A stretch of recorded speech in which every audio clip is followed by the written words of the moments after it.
my thing is, right, with the whole Oscars thing, they made a rule this year of if you're voting for the Oscars, right, there's an academy that votes for the Oscars. They made a rule this year that you have to watch all of the films that's nominated for an Oscar. How is that not a thing before? How do you vote for a film that you have never seen before? That's true. I think when I heard that too, I was like, okay, so then what were they doing it on popularity? Like, it made no sense to me. Like, how could you honestly evaluate a movie that you haven't seen? Just like when we're doing right now, when we see certain movies, we ask all the people. Like, some people say it was good, some people say it was sad, some people say it was all right. But you can't go for that if you're voting. If you're the voter, you got to do it from. Yeah, I don't get that. Yeah, like, what the hell is that? Like, what? That's a new rule.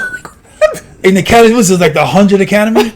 But what that said, man, makes no sense at all. Oh my gosh. Oh man.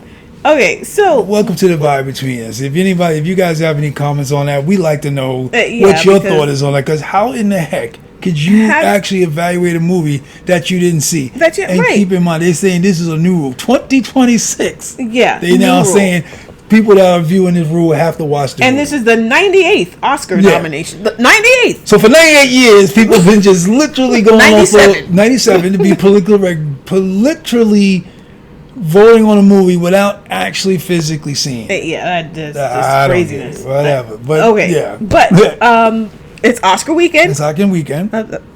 What? I was like, that's what you said. Okay, yeah. Oscar weekend. And really excited about it. We always watch, so we will be up late watching, and we'll give a full recap of it to you guys. So, but actor in a leading role, you've got Timothy Chalamet for Marty Supreme, Leonardo DiCaprio for One Battle After Another, Ethan Hawke for Blue Moon, Michael B. Jordan for Sinners, and Wagner Moura for The Secret Agent. And we try to make a goal this year. Every year we do this, and we fail. Well, at least we got through, 5 movies? We saw F1, Sinners, One Battle After Another, and Begonia. Yeah. So 4 out of the 6 we've seen. So, but to be fair, there were some that you still have to pay for on streaming. You have to rent. Yeah. They're not free. Yeah. And I think one that was free was Hamnet. Yeah. And I'm not watching that. Yeah. And the other one that was out there was foreign. And Secret Agent. Yeah. So, and I think Frankenstein. But we haven't watched that yet. But we're gonna try to watch that before before it goes. Before the Oscars come on. So okay, so we've got that. Actor in a supporting role is going to be Leonardo DiCaprio. Nope. Benicio del Toro for One Battle After Another, Jacob Elordi for Frankenstein, Delroy Lindo for Sinners, Sean Penn, One Battle After Another, Stellan Skarsgård for Sentimental Value, which I don't even know what that movie is. I haven't heard of that movie. Personally, for me, I love Delroy Lindo. He's been around forever. He was really good in Sinners, really good. But for me, it's going to be, I don't know. It's either Benicio del Toro or Sean Penn in One Battle After Another, because they were fantastic. Both of them played very good roles in that movie. So, they were so good. Yeah. And Sean Penn was just like he was fantastic. So it's gonna be about and Benicio del Toro, he was just cool throughout the whole thing. They both had their props. They had good roles in that. They did well. Actress in a leading role, Jessie Buckley for Hamnet, and she is supposedly a shoo-in to win this. Rose Byrne, If I Had Legs, I'd Kick You. Kate Hudson for Song Sung Blue. Renette, I can't pronounce the last name, Rensvi for Sentimental Value, and Emma Stone for Begonia. And she was really good at Begonia. Actress in a supporting role, Elle Fanning, Sentimental Value. Igna, but I don't even know why I'm trying to pronounce this. I can't even pronounce this name, but she's in Sentimental Value.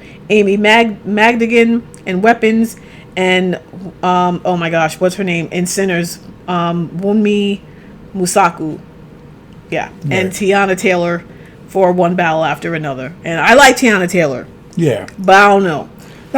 She had a good role in it, but she wasn't in there long. There's a lot of people is hyping it, so let's see. I mean, I'd love to see her win, but I don't know. But the girl in Sinners, the woman in Sinners, was really good as well. Exactly. And some of the other movies I haven't seen, so can't judge them on that.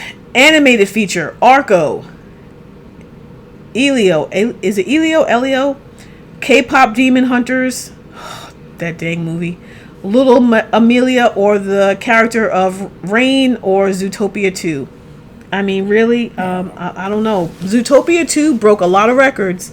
But that K-pop Demon Hunters was so popular. It's if you didn't get a chance, it's one of those movies we went in and was like, if this is garbage, we turning it off. And we actually watched the whole movie. We were singing the songs. We gave ourselves 10 minutes. Yeah. We said 10 minutes, we're going to watch this. If it is garbage, we are turning it off. We watched the whole damn thing and was singing the damn songs. Yeah, that damn Golden song is still in my head. So that was really well done. So if you get a chance to check that out, check it out. Animated shorts, you've got casting, Hamnet, Marty Supreme, One Battle After Another, The Secret Agent, and Sinners. Cinematography, you got costume design, directing. For me, I always think you've got directing and you've got best picture, right?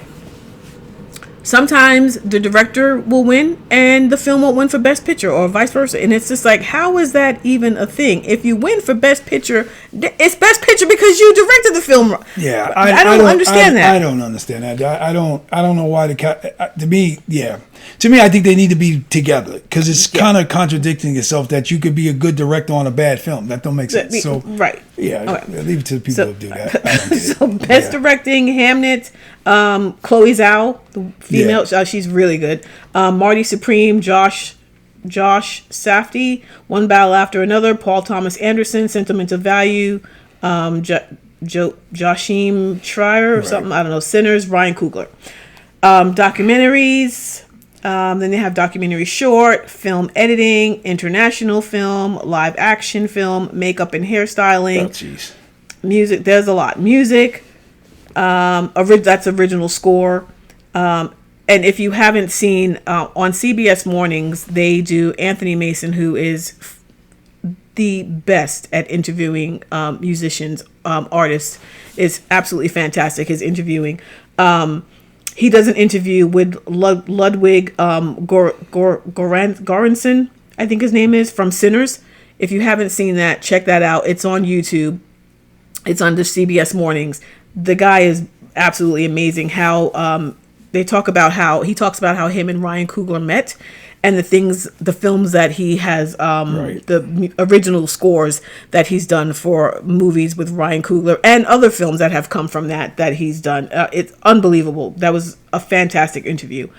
Then you've got music, original song, best picture. Best pictures is Begonia, F1, Frankenstein, Hamnet, Marty Supreme, One Battle After Another, The Secret Agent, Sinners, and Train Dreams. Which I don't know what that is. I don't know. Production design. Then you've got sound. You got visual effects. Writing, adapted screenplay, writing, original screenplay, and that's it.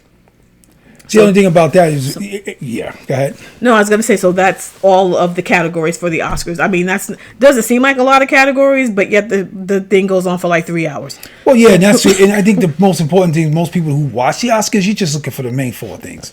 Full stop. Like actor, actress, movie, that's it. Well, you are. I want to know. Okay, I got best picture. I want to know best actor, best actress, supporting actor, supporting actress, and I'd like to see best animated film. I like to see best costume, because I think Sinners did a fantastic job with costumes, and Frankenstein. I mean, all these movies with costumes. I mean, my thing is with the Oscars is the long speeches. I have to turn it down, because when people get up there and they start talking, I'm like, I don't want to hear all that, and I turn the volume down, because I'm like, I can't. Well, in their defense, they're excited. Oh, Oscars, absolutely, it makes no sense. But that's what I'm saying. You got the same thing about when people watch it. When do they actually turn it off? Like, once I've heard and that's why it's good that they spread that out, because people are just coming in to hear one simple thing. I just need to know this, and then for them young Thundercats out there, they got the new thing called the Red Zone, where they just get the information. Well, they do that now too for anything that's going on. There's shows now that just gives you the highlights. They just take the highlights. They just go on YouTube or whatever and get the answer and it's done. So, but I think they're worth watching. I just hope they keep doing it. But like we said, like we opened the thing up, we're still stuck on how in the world do you even judge anything if you don't see the movie? I don't care if it's best hair or whatever. The fact that they were judging this thing for all these years to just now say it's a requirement to watch the movie. I really would like to know. So if anybody out there understands how that works, we would love to know. But on top of that, if you got an idea who you think is going to be best actress, because one of the things that did come out, they were saying when Chalamet had that issue, everybody was like, "Will that affect his Oscars?" No, because the vote was already done. The vote was done before that came out. When he talked about how the ballet and the arts and all that. Yeah, the votes were already done. Yeah. The votes were in already when that came out. So so he could have pretty much said whatever he wanted to say. That wasn't changing those ballots. So that was already put out there. So listen, it's coming up tomorrow, and we said we're going to do another video after this to get to give them the highlights that come off, because usually there's always something that jumps off. So we're waiting for the jump off. At the end of the day. Conan O'Brien is the host again this year, so we'll see how he does. He's usually pretty good. So so we will see how that goes. There's going to be, if you watch, you'll probably see you'll notice a lot, if they pan out, you'll notice a lot of security because of the situation that we're in right now. Security is very heightened around, I think they're at the Dolby Theater in California or something. So security is very heightened around the area that they're in. Fact for you, I was watching something and they said that the Dolby Theater was built for, gosh forbid something happens, and there's actually a bunker underneath. But with all of that, they just want them to, all the actors and all the, actors and actresses to go in and have a good time and enjoy themselves for the evening. So it'll be nice. Yeah. There's always usual at the same time, from a reality, people are gonna talk about it. They're gonna address that elephant in the room. That's why I'm saying I'm gonna be looking out for something like that, because they're going to address the elephant. Conan O'Brien, I'm sure, is going to say something about this. He's going to say something. Crazy. Yeah. And that's another podcast we can get into. If you guys like that kind of content and you want to talk about it, we can talk about that too. And the swag bags that they get. They talked about the swag bags that they get. $300 and something thousand worth of stuff that these actors get, including trips, divorce, like $600 of like a divorce stuff or whatever. Prenups. That's what it was. Prenups. And it's just like, are you serious right now? You get $300 something thousand worth of free stuff when most of these people going in can buy it themselves. But it is what it is. You know. But like I said, that's a conversation for another topic. Yeah, but again, I'm just saying it's for the Oscars. They get their swag bags, and that's what they get. That's what they get for being nominated and all of that. You get this really cool swag bag worth $300 and something thousand. Somebody's salary, which is interesting. Again, we'll, depending what you do, that's a couple people's salary. Absolutely, absolutely. Yeah. Stay strong, stay safe. Yeah, that's absolutely. What we can say. So we will come back with a recap. Yep. Of that, and we will see you on the next one. Oh, wait, one more thing though. What's that? One more thing, because we've got the Oscars, but we also have the Rock and Roll Hall of Fame nominees are out. You can actually go on the Rock and Roll Hall of Fame website and you can vote. You can vote every day. I think up to 7 people you can vote for, and you can do that every day. And if you haven't seen our video of the nominees for the Rock and Roll Hall of Fame, go check that out. I'll try to put a link on if I can remember to for you in this video so you could see that. But we do have a video on the nominees for the Rock and Roll Hall of Fame nominees. So, and that's coming up in April. So, and that's the good thing, because what we want to let you guys know, this is why we call the vibe between us. We tap on everything. And if you like this content, just remind me to hit the like button. Yep, hit subscribe, please. We'd appreciate that. And if you got any comments, bring those comments on too, because like I said, we are the vibe. So if it's vibing, let's vibe. let's go into it. Let's discuss it, and let's bring it to the table, because we want to have that. Yeah. That conversation that's not being said. All right. So we will see you on the next one. See you on the next one.